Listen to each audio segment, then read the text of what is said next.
Հունիսի 14-ից հուլիսի 1-ը Երևանի և Գյումրիի լավագույն բեմերը ստեղծագործական ազատ հարթակների կվերածվեն Սամիտ ժամանակակից պարի միջազգային փառատոնի մասնակիցների և պատվո հյուրերի համար։ Մշակույթի նախարարության և Երևանի քաղաքապետարանի աջակցությամբ ժամանակակից պարի շքահանդեսը կշարունակվի 2 շաբաթից ավելի։ Թատերական բեմահարթակներում, ինչպես նաև քաղաքային լանդշաֆտի անսովոր տարածքներում կներկայացվեն ժամանակակից պարի, ֆիզիկական և վիզուալ թատրոնի բեմականացումներ, պերֆորմանսներ։ Սամիտն այս տարի անցկացվում է 5-րդ անգամ և անհամեմատ ընդլայնել է ինչպես միջազգային նոր գործակցությունների սահմանագիծը, այնպես էլ մասնակից երկրների աշխարհագրությունը։ Եվրոպական կամ ամերիկյան երկրներից բացի այս տարի ունենք Ճապոնիա, ունենք Կորեա, ունենք Ղազախստան, որոնք որ երբևիցե չեմ հիշում, որ ասենք Ճապոնիայից կամ Կորեայից խմբեր հյուրընկալած լինենք Հայաստանում, եւ սա նշանակում է, որ նաեւ ուրեմն բացում ենք ու լայնացնում ենք աշխարհագրությունը մեր համագործակցությունների։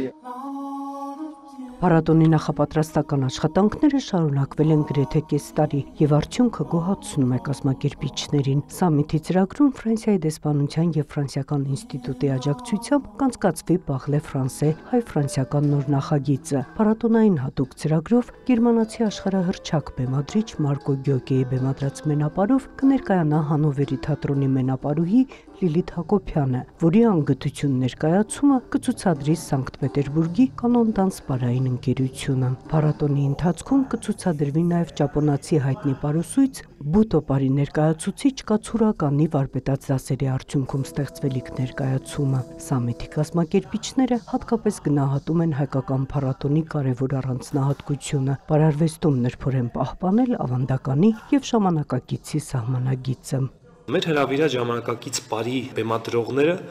մեզ հատկապես զարմացնում և գրավում են այն փաստով, որ իրենց ամբողջ արվեստը հենված է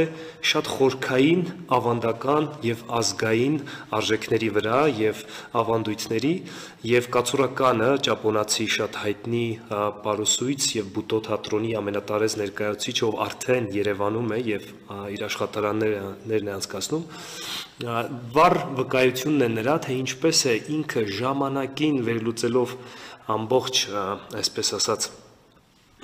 դաշտը փորձել ստեղծել նոր արվեստ, հենվելով հենց ավանդականի վրա։ Փառատոնի ծրագրում այս տարի առավել կարևորվել է կրթական բաղադրիչը, Երևանի թատրոնի և կինոյի պետական ինստիտուտում անցկացվելիք վարպետաց դասերի և լաբորատորիաների, ինչպես նաև Գյումրիում նախատեսված վարպետաց դասերի շնորհիվ։ Փարիզի Actes պարային ակադեմիայի պարուսույցների հետ գործակցությունը թատրոնի և կինոյի ինստիտուտի ուսանողներին նոր կրթական հնարավորություններ է ընձեռել։ Այս տարի ունեցել ենք Հայաստանում առաջին բակալավրիատ հենց ժամանակակից պարարվեստին նվիրված, հենց ժամանակակից պարի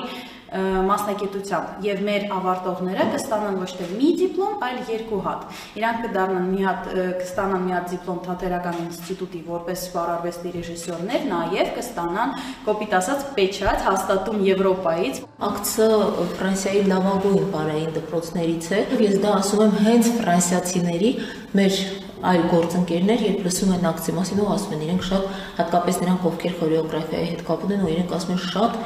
վարկանիշային, շատ բարձր վարկանիշ ունեցող դպրոց են։